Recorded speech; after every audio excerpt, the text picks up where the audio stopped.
Hello, everybody. Dr. Alex Vasquez here, and I'm doing a quick and casual uh, conversational recording, so to speak, on this topic of mitochondrial dysfunction, specifically as related to the recent conversations that I've been posting about melatonin. I've been wanting to, finish this up for a while. And I haven't had the perfect opportunity to do so, and it looks like I'm not going to have the perfect opportunity for a while, which is why I'm doing this right now.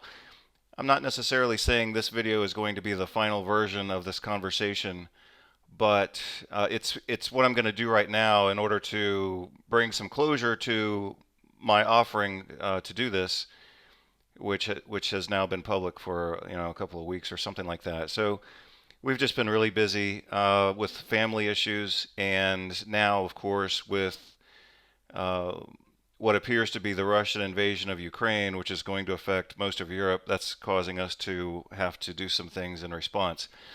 So I think things for us are going to be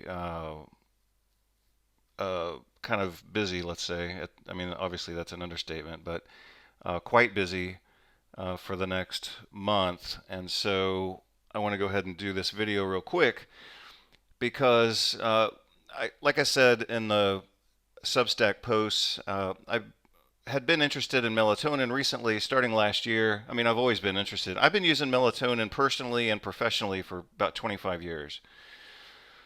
And my introduction to melatonin was in naturopathic medical school in approximately 1998 uh, under the instruction of a legitimate professor with decades of clinical experience and expertise. Very few of you might know who he is, and some of you would also know who he worked for in some capacity. So the professor I'm referring to is his name's Davis Lamson, and he worked at the Tahoma Clinic with Jonathan V. Wright. So you may not know who Davis Lamson is. He's written a few articles, maybe even some books. I don't know, but for sure some articles. Uh, and if you've been in the nutrition world and you haven't heard of Jonathan V. Wright, then you're not really. I have to say you're not too deep into nutrition if you don't know who he is. So you can use those however you want, but those are kind of barometers for where you are with nutrition. And it doesn't depend on age or time.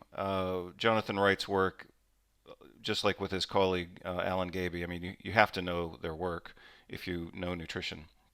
So again, my introduction to melatonin was under Davis Lamson at Bastyr University in our oncology course. So he was the professor we had to learn how to treat cancer. Very interestingly, in my experience, which is obviously unique to me, but is not unique per se. In naturopathic medical school, we had courses in gynecology and obstetrics, for example. In so-called legitimate allopathic osteopathic medical school, we didn't have a class in gynecology.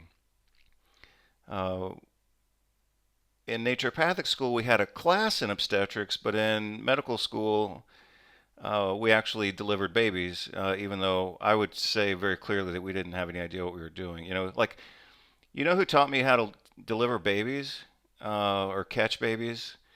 Uh, like a classmate of mine who had just learned how to do it like the day before. So it's not like my instruction in catching babies was anything, uh, of high quality. I mean, we learned, and this is true of medical training. I mean, we just learned by watching other people do it and then trying to not make mistakes. Uh, as you probably could anticipate, I actually prefer learning in a classroom and then doing it in real life, not just jumping into doing it in real life where nobody knows what the hell they're doing. They have no criteria. They just wing it, and they call that medical care. I don't think that's a good way to do medical education or medical care. So Uh, that's my opinion on obstetrics and gynecology, and it would be my opinion on everything else too. I mean, to not teach people how to do things and then throw them into a situation where they have to fake it just creates chaos, and it creates really sloppy healthcare. So again, I was surprised when I went to osteopathic medical school and then went into an allopathic family medicine residency. Like, we never had a course. We absolutely never had any instruction on how to treat cancer, even though we're supposed to be, primary care, and we're supposed to be the licensed physicians of America. Uh, in naturopathic medical school, we actually had courses in dermatology, pediatrics, obstetrics, gynecology, and again, oncology, where we actually learned how to treat cancer patients. Uh, so anyway, I could talk about that for a long time. The differences between chiropractic education, naturopathic education, and then osteopathic medical education, all the way into, an allopathic family medicine residency. So I have a lot to say about that, and at some point I'll write it all down or do an interview or something like that. At least I think I will. Maybe I never will, but I could do it, and I could certainly have a lot to say about it, the good and the bad of each. So anyway, back to this topic. I think melatonin is great. I talk about it in my books, and I think it's particularly relevant to this conversation on mitochondrial function and also cancer treatment, also COVID. So I want to explain the new information that we have over the last couple of years, thanks to, sorry, I don't remember his first name, but his last name is Reiter. Uh, I think it's Riter. That's close enough. But anyway, his last name's Reiter. Sorry, I don't remember. I think his first name is Russell, possibly Richard. But anyway, it's something that starts with an R. Uh, and he's the editor of one of the pineal gland melatonin journals. So he's definitely a world expert on melatonin, if not the world expert on melatonin. And he's written some articles over the last couple of years since this book was published. So this is from Inflammation Mastery, the fourth edition that was published in 2016. For those of you who have the mitochondrial book that was published in 2014, you may also have a lot of this same data, even though, again, the most recent version and some of the updated diagrams are from 2016. So again, let's focus in, or I'll try to focus in and ramble a little bit less, but I want to focus in on mitochondria as related to mitochondrial function and how that plays out in clinical care and especially the treatment of cancer. So we're going to come back and look at this diagram, or maybe I'll touch on this diagram right now and then come back to it later as well. Let me open this up just a little bit more. And again, so here we are. This is obviously from Inflammation Mastery. And speaking of medical school, one of the things about medical education in its favor, at least to some extent, so everything's positive and negative, but one of the positive things about our medical education in a school that was absolutely brutal to the point of abusive, is the intensity of it. So we had to learn so much more detail under very harsh and rushed conditions in medical school that we didn't have to perform at that level in chiropractic college or naturopathic school. Now, I'm sure that'll offend most of the chiropractors and most of the naturopaths, and that's up to them. But when I say medical education in our osteopathic medical school, when I say that training, when I say it was more intense, I'm not saying that's better, even though in some cases it is better. I'm not saying that the overall education was better, even though the overall education was much more intense. And I think we had to process and ultimately, in my case especially, organize much more information. Was it more intense? Yes. Was it more abusive? Hell yes. Was it better in terms of making us better human beings? Absolutely not. I think it made us crueler. And I have some other personal things I would say about that, but I won't say it right now, even though, of course, I'm always tempted to say everything. Uh, so, in the course of our medical education, this was in the first month of our training. So, in the first month of medical school, we started with a class called Cell Science. And that was a mixture of molecular biology and biochemistry. And I think, and I don't recall exactly, but I think it was a 6 week class, and the first 3 weeks were molecular biology, and I thought I was on another planet. Uh, I had never seen the level of detail and intensity that was coming out of these professors. So everyone's, again, here's another barometer thing. I mean, if you're in the nutrition functional medicine world, of course you have to know who Jeff Bland is. So Jeff Bland used to have the reputation, and maybe still does, especially among some people. He used to have the reputation of just making people dizzy with information because he was such a fast talker, and it was always complex and intellectual and socially grounded as well, to his credit. And we used to joke about what people called the Jeff Bland headache, and that is, after a day with Jeff Bland, everyone would go home kind of dizzy because of all the information. Well, in our medical school, all of our professors were at a Jeff Bland level. And I'm very clear on that. So, because I had studied with Jeff Bland since, 1994, I think was my first time I saw a lecture by him. And then I was just a groupie. I went to every lecture I could. And back in those days, that was a lot of lectures because we were all in the Pacific Northwest between Portland and Seattle. And he was working at IFM, which was in Gig Harbor, Washington, along with Metagenics. So I got to see Jeff Bland a couple times a year. And again, he's always been famous for being a great speaker. But like I said, all of my professors in medical school were at his level in terms of intensity. So what you're looking at here are my study notes from that experience. So this is, as you can see here, I'll go with this side. This is glycolysis, pyruvate dehydrogenase. Some other substrates like fructose and fatty acids and amino acids can kind of come in from this side. Everything should end up here in the Krebs cycle or the citric acid cycle, and then we go through the electron transport chain. So that is what, for a lot of medical students, at least traditionally, this is what they learned about biochemistry, and this is obviously not much, but at least it gets a start. So that's the outline. Glycolysis, pyruvate dehydrogenase, starting to feed into the Krebs cycle with some other substrates here.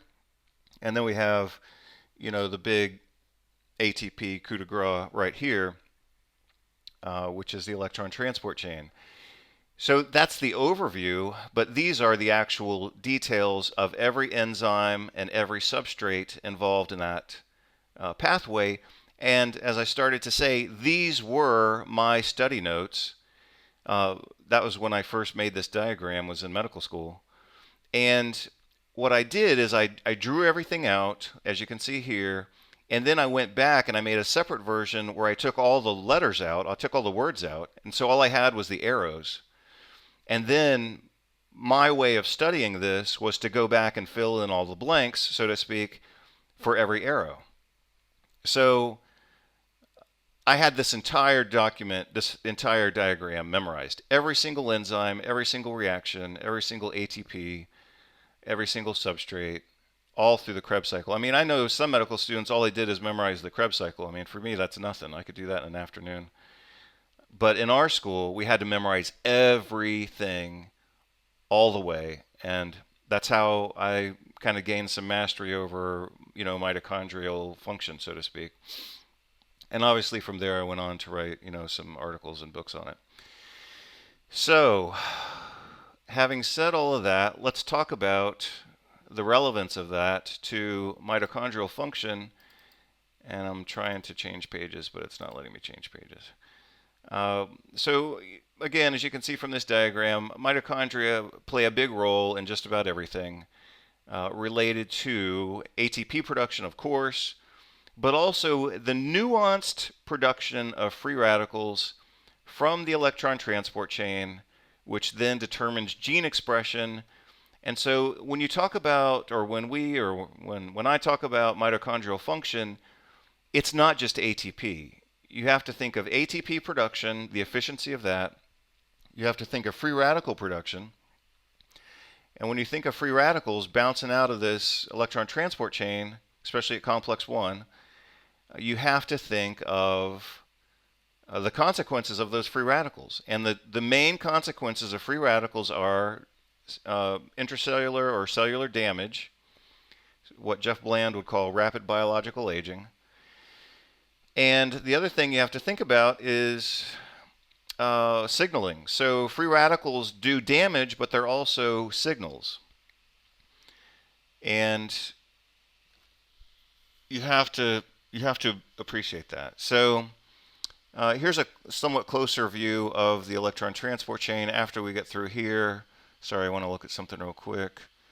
Alpha ketoglutarate dehydrogenase. So I just read an article, I think just last night actually, on this. So melatonin actually stimulates this enzyme right here,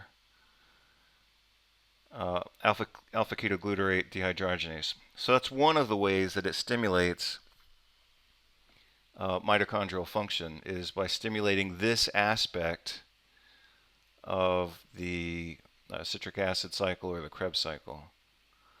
That's interesting. This aspect right here is also inhibited by sulfites. So that would explain the benefit of melatonin in the treatment of migraine headaches, or the prevention of migraine headaches, for example, because they're both kind of addressing the same weakened enzyme, or single nucleotide polymorphism. In the book, I talk about the electron transport chain, and I think that for most of us, for most people, this is an adequate diagram. However, it's also wrong.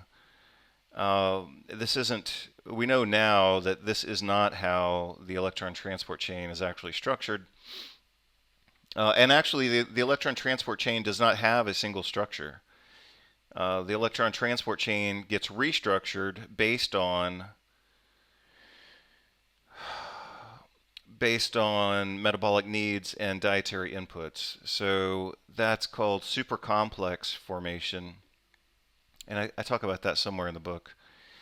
But basically, it's more like, it's not 1, 2, 3, 4. It's more like 1 to 3 and 2 to 3. But it's not really 1, 2, 3, 4. It's like, again, sometimes it skips number 2, or sometimes ignores number 1. But sometimes it goes 1 to 3 or 2 to 3, but it's not 1, 2, 3. That doesn't really matter too much, but it does matter in some conversations. So let's see.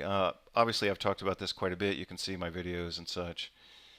Let's jump into the part on melatonin. I'll show you what I said years ago, and then I'll show you how we need to change that.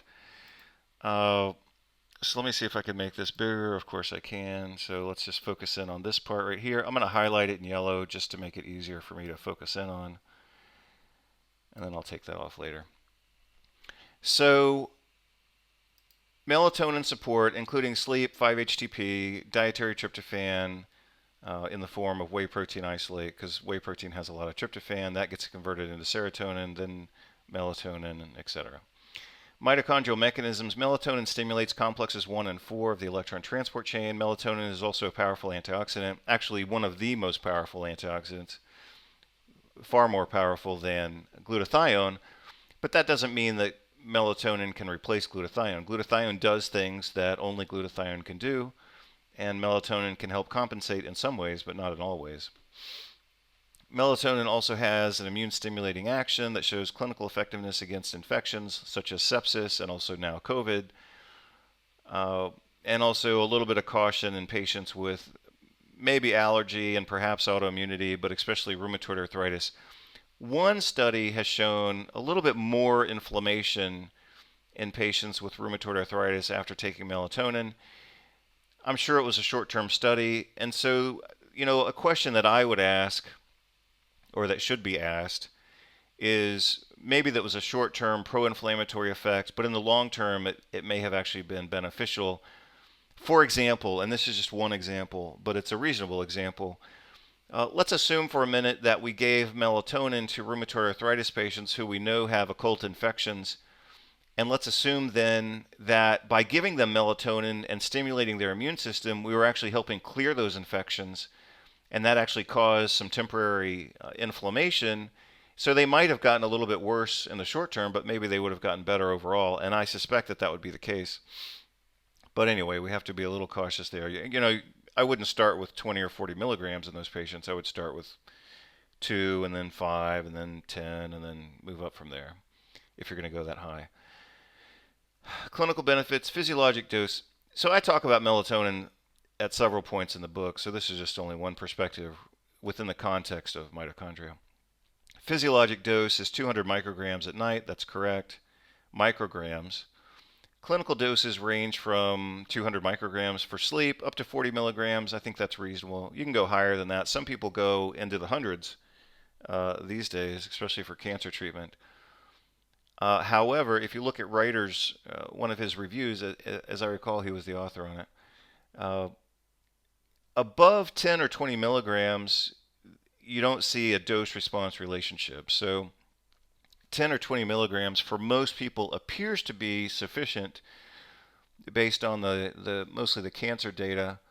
However, I don't think any of those reviews included some of the newer experiences of going into the hundreds of milligrams, like 180 milligrams. That'd be 60 milligrams 3 times a day. I don't think any studies that have used that level of dosing were included in the review that I'm thinking of. So maybe at the higher levels we see kind of a bimodal effect that, maybe between 10 and 20 milligrams things start to flatten out, but then we might see another effect at the higher doses for cancer patients.